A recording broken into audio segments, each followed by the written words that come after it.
Welcome to Simplified UPSC by PPP, where we listen, learn, and grow together. Detailed notes in English and Hindi, plus practice questions for prelims and mains, only on our Telegram channel. Link in description. Want early access to all videos of this series? Join our paid Telegram group for just 499 rupees. One-time payment, lifetime access. WhatsApp now to join us. नमस्कार। आज हम गोता लगा रहे हैं मध्यकालीन भारत के एक बहुत ही अहम दौर में, दिल्ली सल्तनत। नमस्कार। हमारा सोर्स है तमिलनाडु बोर्ड की क्लास 11 हिस्ट्री की किताब का चैप्टर 16 और हम समझने की कोशिश करेंगे कि इस दौर के जो मुख्य वंश थे, शासक, उनकी नीतियां, क्या खास घटनाएं हुई, मतलब यूपीएससी के तैयारी के लिहाज से। बिल्कुल। ये दौर आप देखें तो करीब 325 साल, मतलब 1206 से 1526 तक चला और इसने हमारे सबकॉन्टिनेंट पर प्रशासन, अर्थव्यवस्था, समाज, संस्कृति सब पर बहुत गहरा असर डाला। तो शुरू करते हैं गुलाम वंश से। हाँ, गुलाम वंश या जिसे मामलुक वंश भी कहते हैं। अब देखिए, संस्थापक तो थे कुतुबुद्दीन ऐबक, पर किताब कहती है कि इल्तुतमिश वास्तविक संस्थापक थे। ऐसा क्यों? ऐबक ने तो कुतुब मीनार का काम भी शुरू करवाया था। देखिए, ऐबक ने शुरुआत तो की, इसमें कोई शक नहीं, लेकिन सल्तनत को आप कह सकते हैं प्रशासनिक और आर्थिक तौर पर जमाया इल्तुतमिश ने। उन्होंने राजधानी लाहौर से दिल्ली बदली, जो कि मतलब एक बहुत स्ट्रेटेजिक मूव था। अच्छा। और सबसे अहम, उन्होंने प्रशासन को एक ढांचा दिया, जैसे चांदी का टंका और तांबे का जीतल, ये स्टैंडर्ड सिक्के चलाए। इससे क्या हुआ कि व्यापार और अर्थव्यवस्था में एक स्थिरता आई। और उनकी वो इक्ता प्रणाली, वो कैसे इतनी जरूरी हो गई सल्तनत के लिए? हाँ, इक्ता प्रणाली ये एक तरह का समझ लीजिए भूमि अनुदान था। जो सैन्य कमांडर होते थे, अधिकारी होते थे, उनको नकद तनख्वाह के बदले जमीन दे दी जाती थी। अच्छा, मतलब सैलरी की जगह लैंड। बिल्कुल। अब उस इक्तादार का काम था कि वो उस इलाके से टैक्स वसूले, कानून व्यवस्था देखे और जब सुल्तान को जरूरत पड़े तो फौज भी मुहैया कराए। इससे हुआ ये कि केंद्र का कंट्रोल दूर दराज के इलाकों तक पहुंच गया और टैक्स कलेक्शन भी पक्का हो गया। ये तो सल्तनत की रीढ़ की हड्डी बन गई, समझिए। इल्तुतमिश ने वो तुर्की अमीरों का एक ग्रुप भी बनाया था ना, चालीसा या चहलगानी? हाँ, वो 40 वफादार तुर्की सरदारों का ग्रुप था। शुरू में तो सुल्तान की मदद के लिए बनाया गया था, लेकिन बाद में यही ग्रुप इतना ताकतवर हो गया कि सुल्तानों के लिए मुसीबत बन गया। इल्तुतमिश ने एक और बहुत बड़ा कदम उठाया था। अपनी बेटी रजिया सुल्ताना को अपना वारिस चुना था। उस जमाने के हिसाब से ये बहुत ही असाधारण बात थी। रजिया सुल्ताना दिल्ली सल्तनत की अकेली महिला शासक। उनका शासनकाल छोटा था, पर इतिहास में नाम तो दर्ज हो ही गया। उनके सामने मुश्किलें क्या आईं? देखिए, रजिया काबिल तो थी, पर उन्हें उसी चालीसा गुट और दूसरे तुर्की सरदारों का जबरदस्त विरोध झेलना पड़ा। वो एक औरत को सुल्तान मानने को तैयार ही नहीं थे। उनके खिलाफ साजिशें चलती रहीं। उनका जो अनुभव रहा वो उस दौर की राजनीतिक और सामाजिक सच्चाई को दिखाता है। रजिया के बाद तो काफी उथल-पुथल रही। फिर सत्ता में आए बलबन।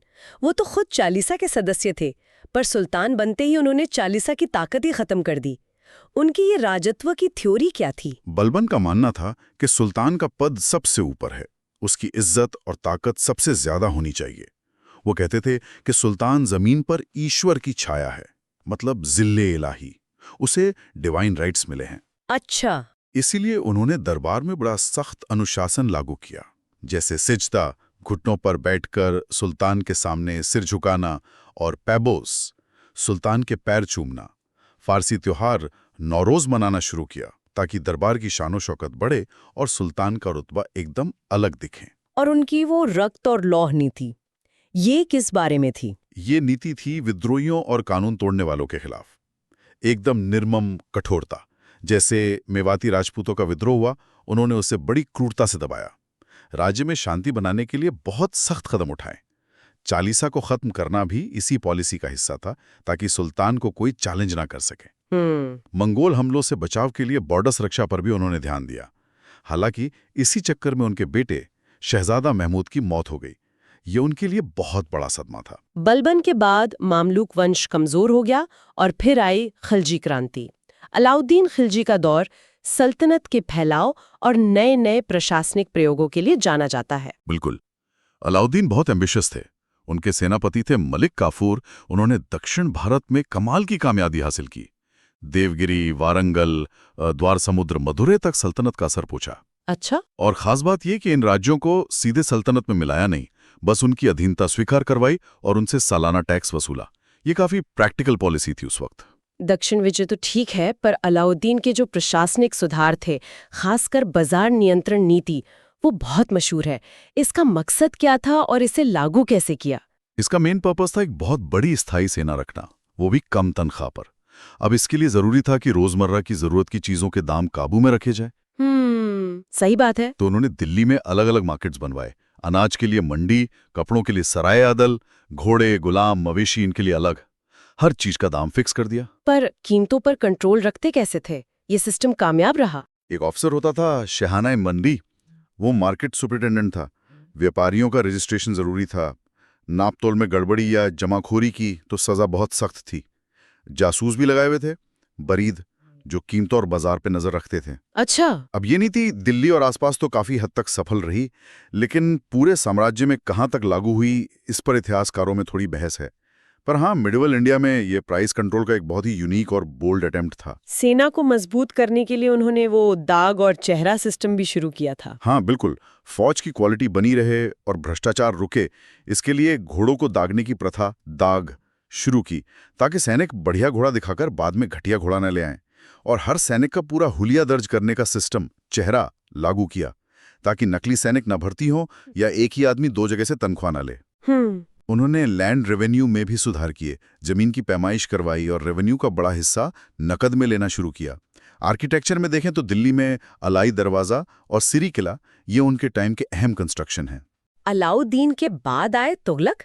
संस्थापक गयासुद्दीन तुगलक थे, पर इस वंश के सबसे ज्यादा चर्चा में रहने वाले सुल्तान तो मोहम्मद बिन तुगलक हुए, अपनी योजनाओं और उनके अंजाम के लिए। मोहम्मद बिन तुगलक, हाँ, देखिए वो पढ़े लिखे थे, सोच भी नहीं थी, लेकिन उनकी योजनाएं अक्सर प्रैक्टिकल नहीं साबित हुईं या फिर उनको लागू करने में गड़बड़ियां हो गईं। किताब में उनकी 5 बड़ी योजनाओं का जिक्र है। पहली, राजधानी को दिल्ली से देवगिरी ले जाना, जिसका नाम दौलताबाद रखा गया। हाँ, इसके पीछे क्या सोच थी और ये फेल क्यों हुई? सोच ये थी कि दौलताबाद साम्राज्य के ज्यादा बीच में पड़ता था, तो उत्तर और दक्षिण भारत दोनों पर कंट्रोल रखना आसान होता और मंगोल हमलों से भी ज्यादा सुरक्षित था। ये तो थी सोच। लेकिन पूरी सरकारी मशीनरी और दिल्ली की इतनी बड़ी आबादी को जबरदस्ती 700 मील दूर ले जाना, वो भी बिना पूरी तैयारी के, ये तो मतलब बहुत बुरा फैसला साबित हुआ। रास्ते की मुश्किलें, नई जगह पर सहूलियतें न होना, इससे बहुत लोग मारे गए और आखिर में राजधानी वापस दिल्ली लानी पड़ी। खजाने का भी नुकसान हुआ और इज्जत का भी। और उनकी दूसरी बड़ी कंट्रोवर्शियल योजना, वो सांकेतिक मुद्रा, टोकन करेंसी। हाँ, उस वक्त दुनिया भर में चांदी की कुछ कमी हो रही थी, तो उन्होंने चांदी के टंकी की वैल्यू के बराबर तांबे और कांसी के सिक्के जारी कर दिए। आइडिया अपने आप में बुरा नहीं था, चीन फारस में ऐसे प्रयोग हुए थे। तो गड़बड़ कहाँ हुई? गड़बड़ ये हुई कि सरकार सिक्के बनाने पर अपना एकाधिकार, मतलब मोनोपोली, नहीं रख पाई। लोगों ने घरों में ही नकली सिक्के बनाने शुरू कर दिए, धड़ल्ले से। पूरी अर्थव्यवस्था गड़बड़ा गई। विदेशी व्यापारियों ने ये सिक्के लेने से मना कर दिया, व्यापार रुक गया। ओहो। आखिर में सुल्तान को ये योजना वापस लेनी पड़ी और लोगों के नकली सिक्कों के बदले खजाने से चांदी के असली सिक्के देने पड़े। इससे खजाना लगभग खाली हो गया। उनकी दूसरी योजनाएं भी थीं, खुरासान और कराचिल अभियान, वो भी फेल रहीं। उनके बाद जो फिरोज शाह तुगलक आए, उन्होंने क्या अलग किया? फिरोज शाह ने साम्राज्य फैलाने की नीति छोड़ दी। उन्होंने प्रशासन को स्थिर करने और लोगों की भलाई के कामों पर ज्यादा ध्यान दिया। उन्होंने उलमाओं को खुश रखने की कोशिश की, शरिया के हिसाब से राज चलाने पर जोर दिया। अच्छा। उन्होंने एकता प्रणाली को फिर से लागू किया, पर उसे वंशानुगत बना दिया, मतलब बाप के बाद बेटे को एकता मिलने लगा। इससे अमीर लोग तो खुश हुए, लेकिन लंबे समय में ये प्रशासन और सेना दोनों के लिए नुकसानदायक साबित हुआ। उनके वो लोक कल्याण वाले काम कौन कौन से थे? उन्होंने खेती को बढ़ावा देने के लिए सिंचाई पर बहुत ध्यान दिया। कई नहरें खुदवाईं, जैसे यमुना नहर, सतलुज नहर, और उन्होंने पहली बार सिंचाई कर हक के शर्ब भी लगाया, जो फसल का 10वां हिस्सा होता था। कई बाग लगवाए, फिरोजाबाद, हिसार, जौनपुर जैसे नए शहर बसाए। दिल्ली में एक अस्पताल खोला, दारुल शफा। गरीबों के लिए दान विभाग, दीवाने खैरात और एक रोजगार दफ्तर भी बनवाया। पुरानी इमारतों जैसे कुतुब मीनार की मरम्मत भी करवाई। लेकिन उन्होंने जजिया भी तो सख्ती से लागू किया था और कहते हैं उनके समय गुलामों की संख्या बहुत बढ़ गई थी। हाँ, ये बात सही है। उन्होंने जजिया ब्राह्मणों पर भी लगा दिया जो पहले से बाहर थे, और उन्होंने सरकारी कारखाने खोले जिनमें बहुत बड़ी संख्या में दासों को ट्रेनिंग देकर काम पर लगाया जाता था। उनके टाइम में दासों की संख्या इतनी बढ़ गई थी कि उनके लिए एक अलग डिपार्टमेंट, दीवाने बंदगान, बनाना पड़ा। तो मतलब फिरोज शाह के काम मिले जुले थे, कुछ अच्छे, कुछ आगे चलकर नुकसानदायक। बिल्कुल, कुछ काम भलाई के थे तो कुछ नीतियां जैसे इक्ता को वंशानुगत बनाना या सेना में थोड़ी ढील देना ये सल्तनत के पतन का कारण भी बनी। और तुगलक वंश के लिए सबसे बड़ा झटका साबित हुआ तैमूर का आक्रमण 1398 में। हाँ, बिल्कुल। तैमूर लंग का वो हमला बहुत ही वहशियाना था। उसने दिल्ली को पूरी तरह लूट लिया, तबाह कर दिया, भयानक कत्लेआम मचाया। इस हमले ने तुगलक वंश की जो थोड़ी बहुत ताकत और इज्जत बची थी उसे भी खत्म कर दिया, और दिल्ली सल्तनत के टूटने की प्रक्रिया बहुत तेज हो गई। इसके बाद तो सल्तनत बस नाम की है गई, छोटे छोटे इलाकों में सिमटकर। तैमूर के जाने के बाद कुछ टाइम के लिए सैयद वंश का राज रहा, पर वो ज्यादा असरदार नहीं थे। हाँ, सैयद शासकों का कंट्रोल बस दिल्ली और आसपास के थोड़े से इलाके पर ही था। वो एक तरह से राजनीतिक अस्थिरता का दौर था। और फिर आई दिल्ली सल्तनत की आखिरी डायनेस्टी, लोधी वंश। ये अफगान मूल के थे। हाँ, बहलोल लोदी ने इसकी शुरुआत की। उन्होंने कुछ हद तक सल्तनत की ताकत वापस लाने की कोशिश भी की। सिकंदर लोदी को भी एक काबिल शासक माना जाता है, लेकिन जो आखिरी शासक थे, इब्राहिम लोदी, उनके रिश्ते अपने ही अफगान सरदारों से बिगड़ गए। और इसी का नतीजा निकला पानीपत की पहली लड़ाई 1526 में। सही। इब्राहिम लोदी के रवैये से नाराज होकर पंजाब के गवर्नर दौलत खान लोधी और उनके चाचा आलम खान लोधी जैसे सरदारों ने क्या किया कि काबुल के शासक बाबर को बुला लिया भारत पर हमला करने के लिए। अच्छा, अपनों ने ही बुलाया। हाँ, और बाबर तो एम्बिशियस था ही, उसे ये मौका अच्छा लगा। और फिर पानीपत के मैदान में सब बदल गया। 21 अप्रैल 1526 पानीपत की पहली लड़ाई। बाबर की सेना इब्राहिम लोदी की सेना से संख्या में काफी कम थी, लेकिन बाबर के पास बेहतर मिलिट्री स्ट्रैटेजी थी, तुलुगमा युद्ध नीति, बढ़िया घुड़सवार सेना थी, और सबसे बड़ी बात तोपखाना था, जिसका भारत में असरदार इस्तेमाल पहली बार हुआ। इब्राहिम लोदी लड़ाई में मारा गया। इस लड़ाई ने सिर्फ लोदी वंश और दिल्ली सल्तनत का अंत नहीं किया, बल्कि भारत में मुगल साम्राज्य की नींव रख दी। तो ये थी कहानी दिल्ली सल्तनत के 5 वंशों की, गुलाम, खिलजी, तुगलक, सैयद और लोधी। इस पूरे दौर को समझने के लिए कुछ खास कॉन्सेप्ट्स और फैक्ट्स बहुत जरूरी हैं, जो किताब के आखिर में दिए गए सवालों को हल करने में भी काम आएंगे। जैसे प्रशासन का विकास, इक्ता प्रणाली, अलाउद्दीन की बाजार नीति, दाग और चेहरा। हाँ, और राजत्व का सिद्धांत, खासकर बलबन का, अलग अलग शासकों की नीतियां और उनके नतीजे, जैसे मोहम्मद बिन तुगलक की योजनाएं या फिर फिरोज शाह के काम, बड़े सैनिक अभियान, मंगोल हमलों का असर और तैमूर का हमला।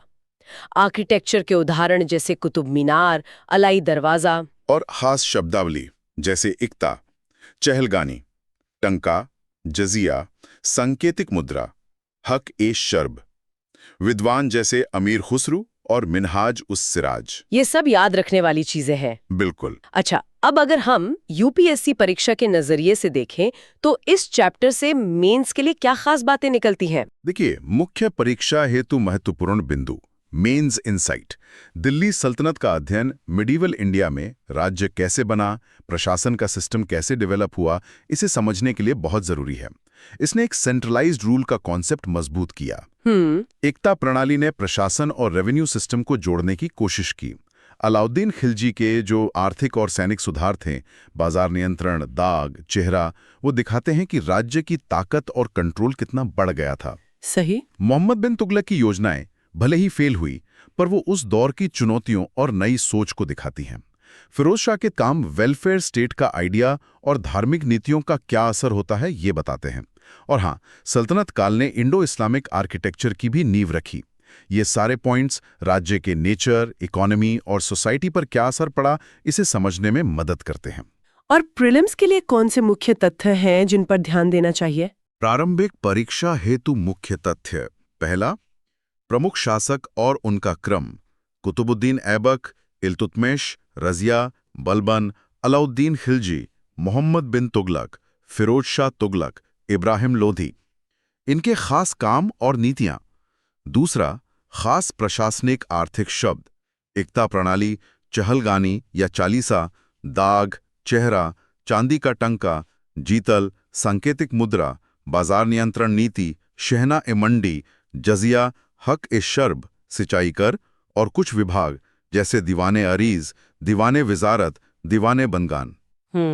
तीसरा, अहम घटनाएं, युद्ध, पानीपत की पहली लड़ाई 1526, तैमूर का आक्रमण 1398, राजधानी का दौलताबाद ट्रांसफर। चौथा, वास्तुकला, कुतुब मीनार, शुरू ऐबक, पूरा इल्तुतमिश, मरम्मत फिरोज शाह ने की, अलाई दरवाज़ा, सिरी किला, तुगलकाबाद। और पांचवा, विद्वान, इतिहासकार और उनकी रचनाएं, अमीर खुसरू, तूतिए हिंद भी कहते हैं, मिनहाज उस सिराज, तबकाते नासिरी, जियाउद्दीन बर्नी, तारीख़े फिरोज शाही। ये कुछ नाम और किताबें ज़रूर याद रखें। तो आज हमें दिल्ली सल्तनत के करीब 320 सालों के इतिहास की एक काफी विस्तृत यात्रा की। एक ऐसा दौर जिसने भारतीय इतिहास पर बहुत गहरी छाप छोड़ी। हाँ, और जाते जाते एक सवाल सोचने के लिए छोड़ जाते हैं।